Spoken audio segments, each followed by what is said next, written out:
What's up, good people? It's FYGP here, and I have another video. This time I want to talk about rapper Lord Jamar, who back in 2016 actually talked about Black Lives Matter. And he said, I don't support Black Lives Matter. It's not our movement.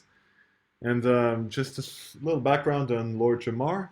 He is a member of the group Brand Nubian, which is a hip hop group from the 1990s, which I routinely listen to because I like their music. And they're old school. They're old school. They not like these little Uzi Verts that you see walking around in 2020.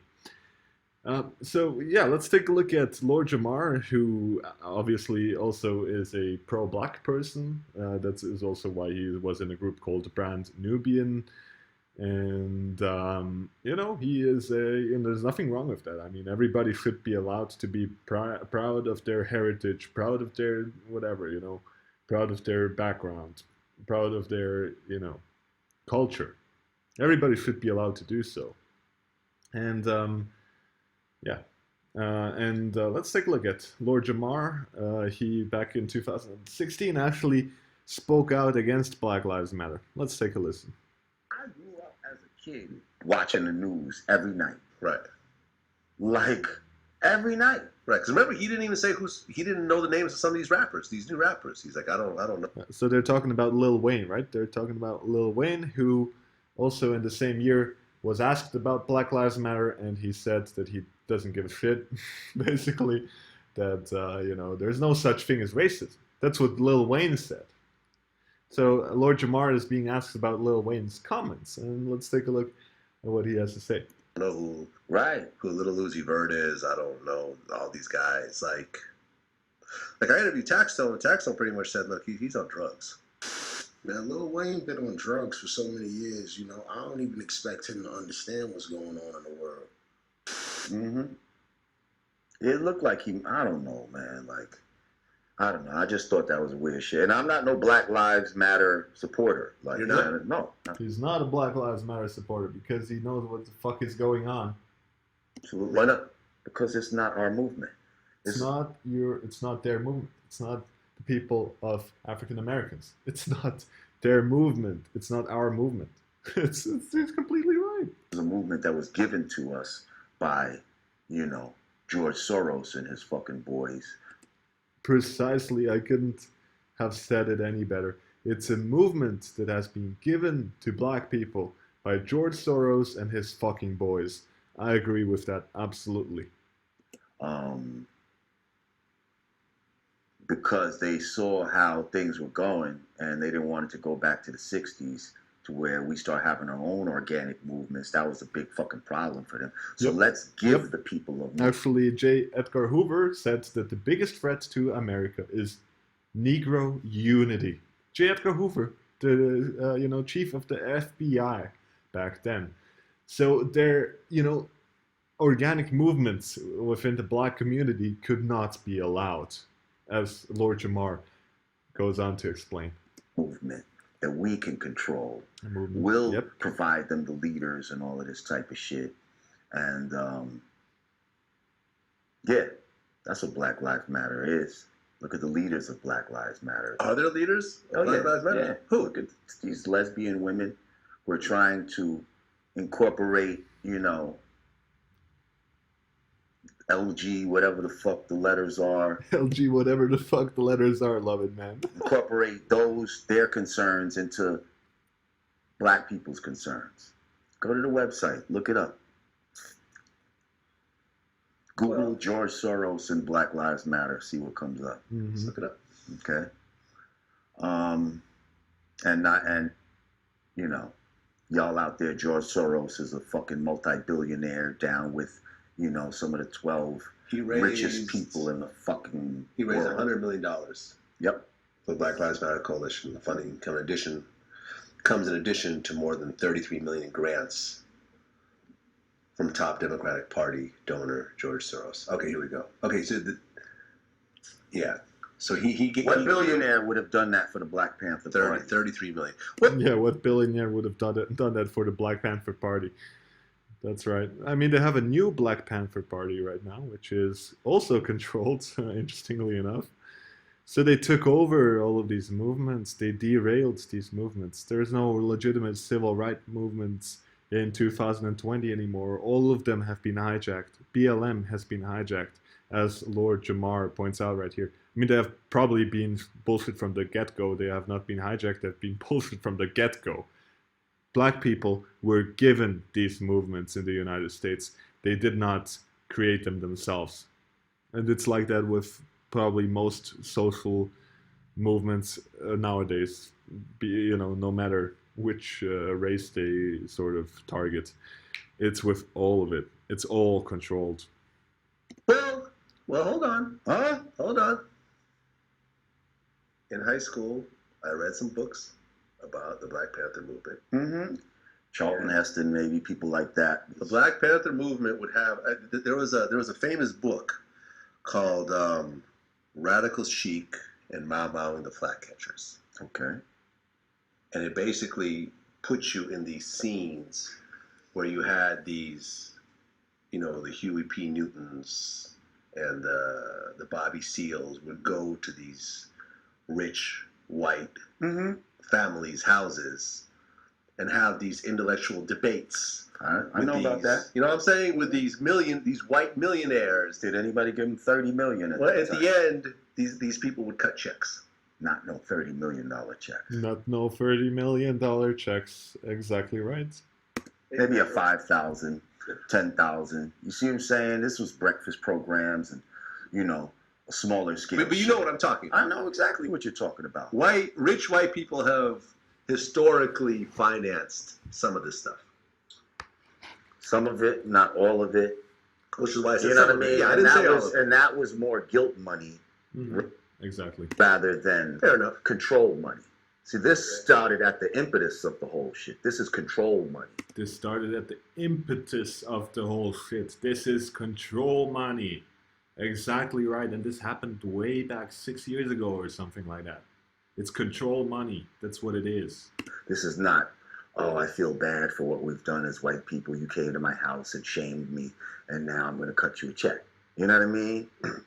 That's not what that is about. That's about, let us give you a movement that we can control, use certain symbolism from the original civil rights movement, like the black, red, black, and green, all these different symbols. We're going to incorporate that, but only it's going to be a movement that we control. We decide what the messages are. We decide what the slogans are. What happened to no justice, no peace, and, no peace, no justice. Now it's hands up, don't shoot, fucking I can't breathe, and all these. Yeah, I Can't Breathe was back then also a thing because Eric Garner was in fact choked by the police to death. So yeah, you have these slogans. I mean, I have also seen the slogan, no justice, no peace, return. No peace, no justice. Right? It works both ways. It works both ways. But now you have hands up, don't shoot, which on the other hand is based on a lie. The claim was that Michael Brown had his hands up, right? But that was obviously not the case, as eyewitnesses, also a bunch of black people were amongst the eyewitnesses, corroborated. So the hands up, don't shoot slogan is based on a falsehood. A falsehood, right? Negative affirmations that, who made that shit up? You know what I mean? Wasn't me. And like, we're living in a time of great social engineering. We're living in a time of great social engineering. Precisely right. I mean, this guy knows what's up. This guy knows what's up. Right? He's pro-black. He's not a coon. I mean, BLM would probably call him that after seeing this video. But he's one of the guys who actually rapped about, I don't know, all kinds of pro-black shit. So he was for black people taking over their own communities, their own lives, building up their own sort of way of life within the American inner city. So he was actively engaged in that and favored that. And, he was obviously for civil rights and for all of that, right? He was engaged in that. So it's Black Lives Matter is not about that. Black Lives Matter is a controlled movement. It has been given to the people. It's a social engineering kind of experiment. Social engineering is what Black Lives Matter is. Okay? Now, if y'all don't know what social engineering is, go look it up. Like, there's people out there that know how to scientifically make society do what they want it to do, how they want it to be done. Exactly. They're engineering how society should be. That's social engineering. So when we sit here and talk about, things like false evolution, when we say, oh, hip hop's just going that way. No, it's not. It was socially engineered to go that way. Precisely. Engineered to go in the way that it's going right now. You see, this Black Lives Matter is a social engineering of how a civil rights movement. I mean, the point that he makes is it's so true. I mean, I couldn't agree more. Black Lives Matter is the social engineering of the civil rights movement. It is a perversion. It is a bastardization of the civil rights movement. Should move. Yep. You see what I'm saying? And this is what we have to look at. Not everything is organic. Not everything is organic. Well, you also don't see any clear leaders in Black Lives Matter. You had D-Ray. He's been kind of the face of Black Lives Matter for a while. Why, when he's not the leader? You see what I'm saying? There's no real. Why is he? There is leaders. This is what I'm telling you. They're lesbians.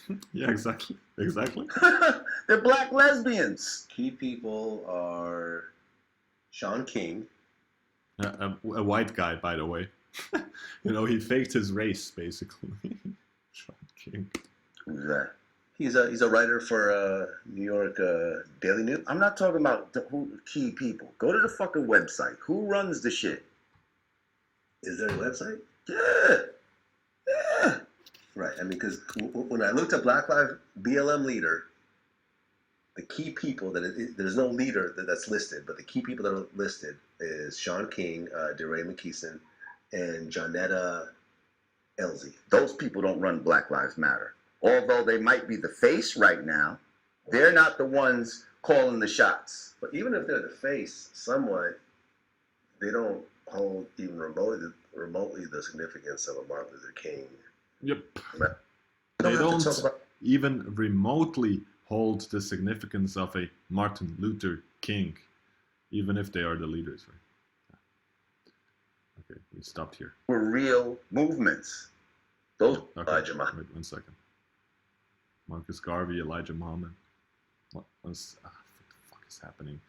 Fucking tabs that are popping up. Don't hold even remotely the significance of a Martin Luther King, Malcolm X, Elijah Muhammad. Because those were real movements. Those were real movements starting from real love. Newton. Yeah. Right. Those were real movements. Like MLK. Marcus Garvey. Come on, Marcus Garvey is the foundation of all of this in America. Marcus Garvey is Jamaican, right? Yes, but he came here in America, started the Unia Improvement, Association, and got on his Back to Africa shit and Black Star Line and bought ships and all of that type of shit. Right. Got his money from black people. He didn't go to the white people and all of that. You guys had a song called Black Star Line. Exactly. That was based on that. There we go. You know what I mean? So, yeah, and all those people came, from out of that movement. Noble Drew Ali, Elijah Muhammad, He was the precursor to all of that. He was the one to do for self. And they, the government went against them. Right. I mean, before then you got Frederick Douglass. Yeah, but he wasn't like a Marcus Garvey. You understand what I'm saying? Like Marcus Garvey was some whole other shit. So that to you was the ultimate black leader? Pretty much, yeah. Because he exemplified, well, especially for here in the wilderness of North America. You know what I mean? Like, without his message at the time that he brought it, and it was super radical. And then the the pride that he brought to black people. I mean, they had a